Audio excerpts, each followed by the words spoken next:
señor JJ Gallego también está preparado. Nos va a hablar de bacterias, de bichos y... De cosas, varias. Y no se va a caer. Lo intentaré. Bueno, estamos a 27 de mayo de 1942, en la Praga ocupada por el Tercer Reich. Y los señores de ahí arriba son parte de una unidad de fuerzas especiales enviadas por el gobierno en el exilio de Checoslovaquia. No olvidemos que aún estaban empezando a separarse. Su objetivo era una misión por la cual pretendía acabar con un alto cargo nazi que había sido enviado recientemente para controlar a las masas en Praga, ya que había bastantes huelgas, protestas y demás. Bien. Llevaban varios meses siguiendo su rutina, porque era un hombre muy puntual, siempre pasaba a la misma hora por el mismo sitio y demás. ¿Qué hombre era? Este señor. No es muy conocido, no entiendo por qué, porque llegó a tener bastantes cargos importantes, podéis leerlos ahí. Y otros muchos cargos que ni siquiera se han confirmado. Pero, por poner un ejemplo, tenemos incluso que él se supone que provocó la invasión de Polonia. Se sospecha de eso. Pues bien, tal como podéis mirar por sus cargos, era temido tanto dentro como fuera del ejército nazi. Los propios nazis tenían mucho miedo de él y por medio del miedo y de la crueldad llegó a aplastar totalmente a la resistencia en Praga. Por eso consiguió un nuevo nombre. Bien, como decía, la operación que habían venido a realizar los primeros tres señores que os presenté antes, cuyos nombres en checo intentaré pronunciar luego, no sé si lo conseguiré, es acabar con su vida.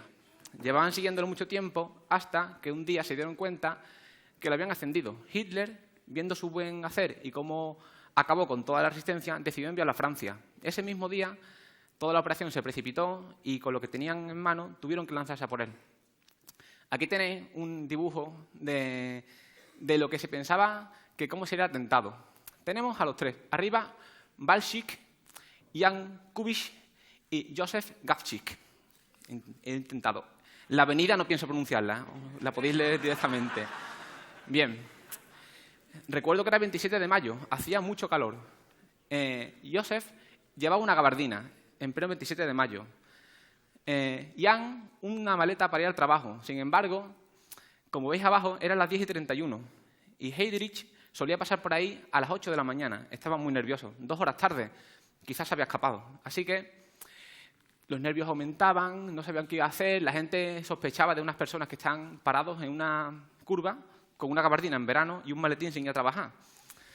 Pero bueno, al final, el observador, que era Balshik, dio la señal y los avisó de que se acercaban para allá. Heydrich tenía una característica que era la vanidad. Él era perfecto, todo lo hacía bien, no tenía ningún enemigo. Él se pensaba que heredaría el puesto de Hitler. Y así era tanto su vanidad que no llevaba escolta, ni coche blindado, ni protección. Únicamente su chofer personal y el Mercedes más caro que había en la época, con todos los lujos que eran posibles, descapotable y a toda velocidad, por Praga.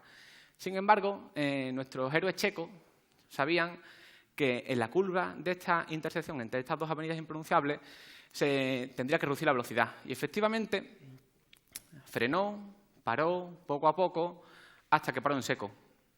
¿Por qué? Porque nuestro amigo Josef se puso delante de él con la gabardina, mirándolo. La dejó caer y bajo ella había una ametralladora. Apuntó, apretó el gatillo y no pasó nada. Fueron unos segundos de miedo. Todo el mundo paralizado. Había varios tranvías. Toda la calle estaba llena de gente.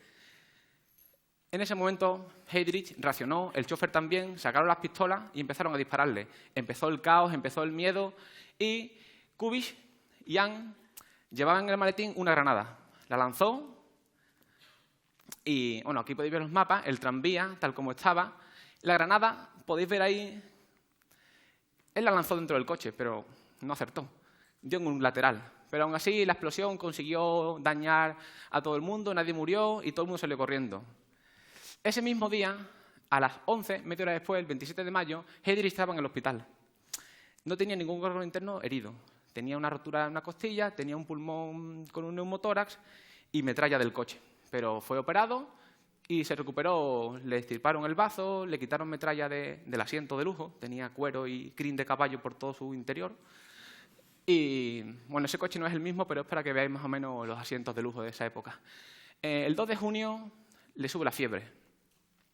Y además de fiebre, tiene bastante edema. Se le saca el edema, se saca los líquidos, y el 3 de junio se recupera totalmente. Está con sus compañeros de las SS, lo llaman sus jefes.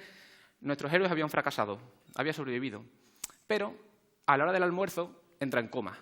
Y al día siguiente, como podéis ver ahí, muere. Nadie sabe de qué murió, porque todos los datos que hay sobre esa muerte se quemaron. Bombardeos, fuego, inundaciones, y hay un montón de hipótesis, y yo voy a contaros una. Nadie duda que ellos tres son, en cualquier caso, partícipes o el iniciador de que ese hombre muriese. Pero ¿y si detrás de estos 3 hombres hubiera 3 moléculas que pudieron seguir la misión? Esas 3 moléculas son 3 toxinas. Bueno, no son toxinas realmente hasta que se unen. Por sí mismas no tienen ningún tipo de actividad, digamos, tóxica, pero cuando se juntan, las produce, por cierto, esta preciosa bacteria. Esa foto, lo rojo es un glóbulo rojo, lo amarillo es la bacteria, Bacillus anthracis, y lo blanco es parte del bazo. La bacteria se distribuye por el sistema linfático porque aprovecha las células defensivas, o sea, el sistema inmune, para multiplicarse y lo desactiva totalmente, gracias a las toxinas. ¿Cómo se contagió? Pues porque esta bacteria produce esporas. Esporas que resisten prácticamente productos químicos como sosa cáustica, lejía, resiste temperaturas altísimas, que la hiervan. Entonces, en la crin de caballo y en el pelo de muchos animales está presente y sobrevive durante decenas de años. Así que, seguramente, no lo sabemos, dentro de la herida se entró bastante cantidad de este bicho. Bien, las 3 partes, que más o menos he intentado que se unan algo con los 3 héroes checos. La primera es el antígeno protector. El antígeno protector no tiene una actividad por sí mismo, pero él se fija a la membrana de las células, permitiendo que penetren las otras 2, que son estas, el factor edematoso y el factor letal.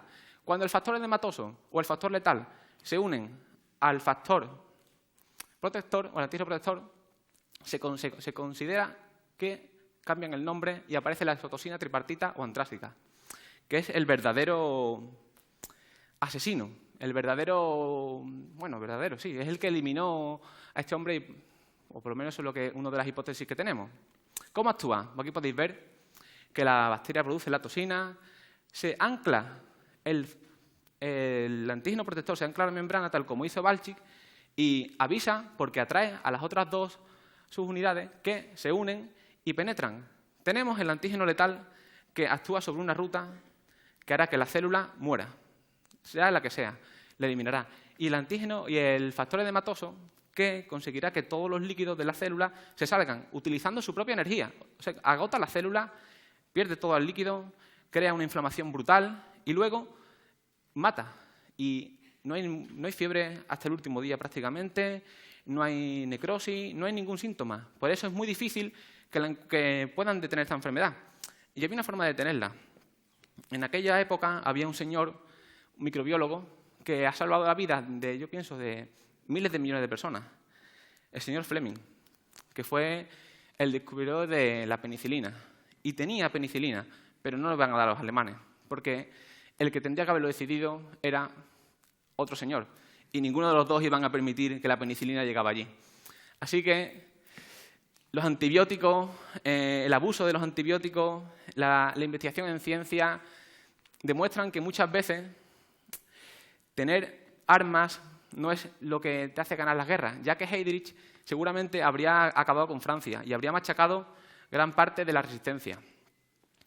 Así que, dad gracias a los antibióticos y cuidad de ellos. Pues nada, gracias.